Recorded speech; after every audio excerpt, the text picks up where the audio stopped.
बड़ दुर्घटनार खबर आसुची कोलकातारू भुशुड़ी निर्माणाधीन गोदाम घर अनेक श्रमिक तले चापी होई रहितिबा आशंका करा जाउची 40 रु 50 श्रमिक माटी तले चापी होई रहितिबा आशंका करा जाउची जोथिपाई उद्धार कार्य को जोरदार करा जायछि। कोलकाता तरातला अंचल रे गोटे निर्माणाधीन बहुतल गोदाम घर छात हठात भुशुड़ी पड़िथिला फल अति कम 5 जनकर मृत्यु होइतिबा आशंका करा जाउची। प्राय 40 रु 50 श्रमिक ध्वंस स्तूप तले चापी होई रहिछंती जोथिपाई उद्धार कार्य को जोरदार करा जायछि। मध्याह्न प्राय 12टा समय ब्रेस ब्रिज रेल स्टेशन निकट रे ट्रांसपोर्ट डिपो रोड रे ए दुर्घटनार सूचना रही। छात ढली काम चलीथिला सेतिक बेला भुशुड़ी पड़िथिला।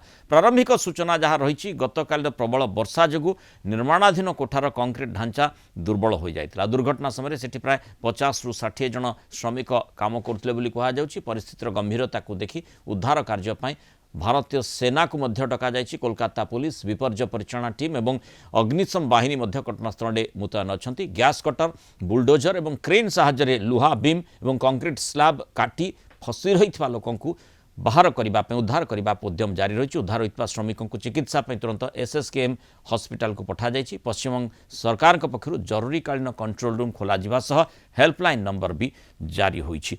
कोलकाता ब्यूरो हेड प्रमोद महांती सीधा सड़क घटनास्थल आम सहित जोड़ी। प्रमोद, अपडेट कौन रही कि भाव में उद्धार कार्य जारी रही और घटना संपर्क में कौन कह?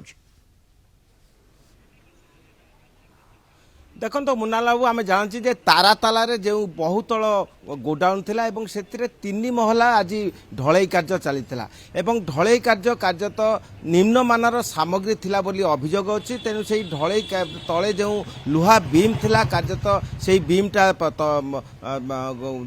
बाकी जाइथिला एवं जो ढलई सामग्री तले पड़ जाइथिला एवं तले प्राय 50 रु ऊर्ध्व श्रमिक थिले एवं वर्तमान सुधा जहाँ जना पड़ी जे 15 जन श्रमिक को गुरुतर आहत अवस्था एसएसकेएम हॉस्पिटल ट्रमा सेंटर रे भर्ती करा जाइछि।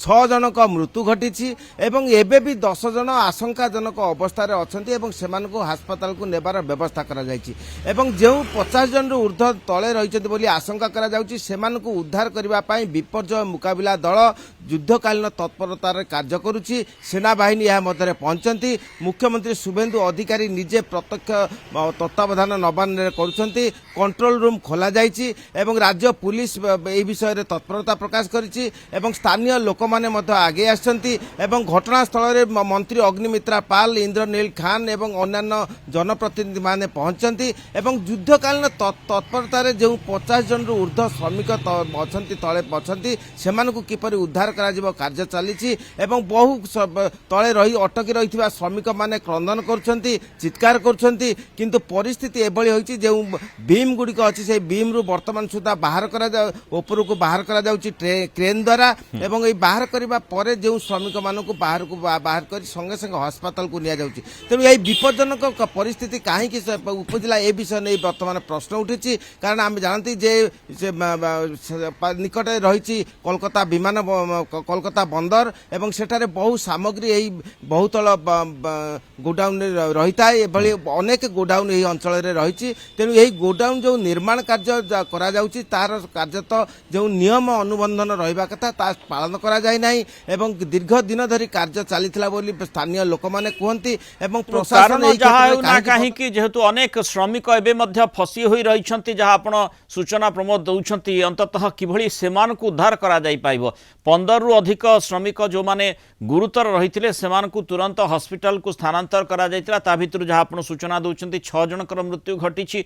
तेणु जेहेतु अधिक संख्यक श्रमिक आहुरी फसी हो रही जो जो जो ध्वंसस्तूप तले तेणु सेमान को केमती उद्धार करा जाई परिबो सेथिपाई कौन कार्यानुष्ठान नहीं पारे जमती आपण सूचना दउथिले जे सेठी सेना बाहिनी को मध्य मुतयन करबा पई योजना रही एवं जो माने विपर्य परिचालना विभाग से मध्य सेठी उपस्थित रही। अग्निशम अधिकारी माने मध्य उद्धार कार्य जारी रखिछंती जहाँ द्वारा केमती जो श्रमिक माने फसी रहिछंती सेमान को तुरंत उद्धार करा जाई परिबो, चिकित्सा सुविधा जोगे दिया जाई परिबो ता उपरे वर्तमान फोकस करा जायछि। धन्यवाद प्रमोद महांती सूचना रे एवं आलोचना आम सहित पारु।